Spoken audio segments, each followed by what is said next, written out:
रामानुजाचार्य जो थे ये तिरुचिरापल्ली के मठाधीश थे, और रामानुज जो थे ये पेरम्बूर का एक स्टूडेंट था, वहाँ का एक छात्र था या वहाँ का एक लड़का था।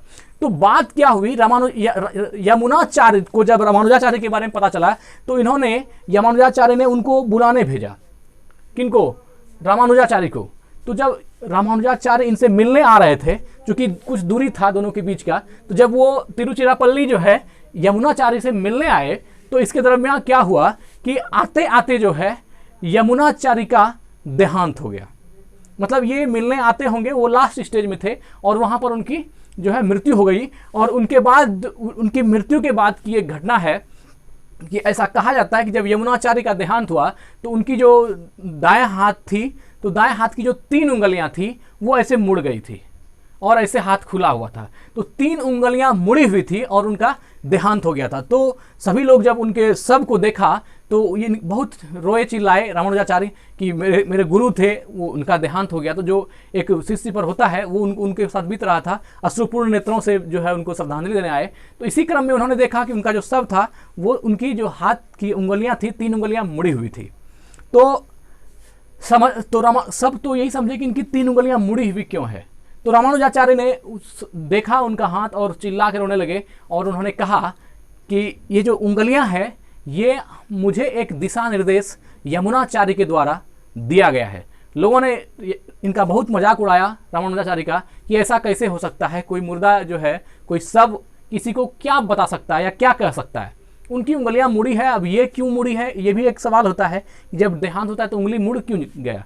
तो फिर इसके साथ ही क्या हुआ, रामानुजाचार्य ने सिर्फ प्रणाम किया और जो उन्होंने पहला सेंटेंस लिया, मैं अज्ञान मोहित जनों को नारायण के चरण कमलों की अमृत वर्षा और शरणागति में लगाकर सर्वदा निर्विशेषवाद से उनकी रक्षा करता रहूंगा।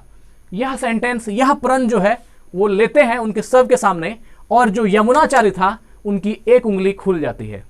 3 उंगली बंद थी, 1 उंगली खुल जाती है। उस सब से जो है अपने आप ऑटोमेटिक जो है 1 उंगली खुल जाती है। तो वह यह भी एक जो है अपने आप में एक प्रतिज्ञा था उनको, मतलब 3 उंगली का बंद होना 3 प्रतिज्ञा था रामानुजाचार्य के लिए, ऐसा माना जाता है।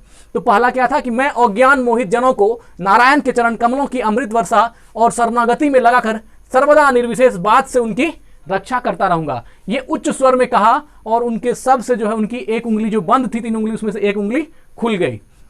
फिर दूसरा कहा, पुनः कहा, मैं लोगों की रक्षा हेतु समस्त अर्थों का संग्रह कर मंगल में परम तत्व ज्ञान प्रतिपादक श्री भाष्य की रचना करूंगा, है ना। मैं लोगों की रक्षा हेतु समस्त अर्थों का संग्रह कर मंगल में परम तत्व ज्ञान प्रतिपादक श्री भाष्य का रचना करूंगा। और यह जब जोर से यह प्रतिज्ञा ली गई तो उनकी फिर दूसरी उंगली भी खुल गई, यमुनाचार्य की दूसरी उंगली भी खुल गई।